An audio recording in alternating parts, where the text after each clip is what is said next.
నమస్తే అండి. Welcome to Dattavani world. అందరూ బాగున్నారా? నేను చాలా చాలా బాగున్నాను. ఇవాళ టమాటా రైస్ ఎలా చేయాలో చూద్దామండి. ముందుగా స్టవ్ మీద ఒక మూకుడు పెట్టుకొని 2-3 టేబుల్ స్పూన్ల ఆయిల్ వేసుకొని దానిలో పోపు సామాన్లు వేసుకోవాలండి.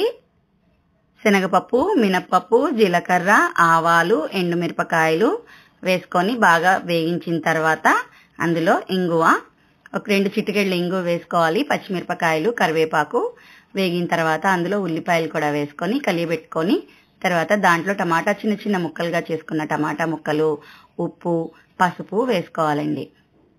వేసుకొని బాగా కలియపెట్టి మూత పెట్టి ఉంచాలి. ఇదేంటంటే లంచ్ బాక్స్లోకి రోజు రైస్ పెడితే పిల్లలు ఇంట్రెస్ట్గా తినరు కదండి. అందుకని అప్పుడప్పుడు, రోజు కాకపోయినా అప్పుడప్పుడు ఇలా చేసి పెడితే వాళ్ళు కూడా చక్కగా తింటారు. నేనేంటంటే ఇందులో గరం మసాలా వేయకుండా మ్యాగీ మసాలా అంటే మా పాపకు చాలా ఇష్టం. అందుకని మ్యాగీ మసాలా పౌడర్ కూడా వేసానండి. ముక్కలు మగ్గిన తర్వాత మ్యాగీ మసాలా వేయాలి. వేసిన తర్వాత బాగా కలియబెట్టుకొని నేను ఇది ఒక గ్లాసు, పావు డబ్బా అంటారు కదా, పావు డబ్బా బియ్యం వేసి రైస్ చేశాను. ఆ క్వాంటిటీకి అనమాట ఇవన్నీ. ఇలా చేసుకొని బాగా కలియపెట్టుకొని ఒక 2 మినిట్స్ ఆగిన తర్వాత స్టవ్ కట్టేసుకొని ప్లేట్లోకి సర్వ్ చేసేసుకోవడమే అండి. ఇది ఫ్రెష్ రైసే కాదు, నైట్ రైస్ మిగిలిపోయినా సరే చేసుకొని తినేయచ్చండి. Thank you. Please like, share, subscribe to my channel. నమస్తే.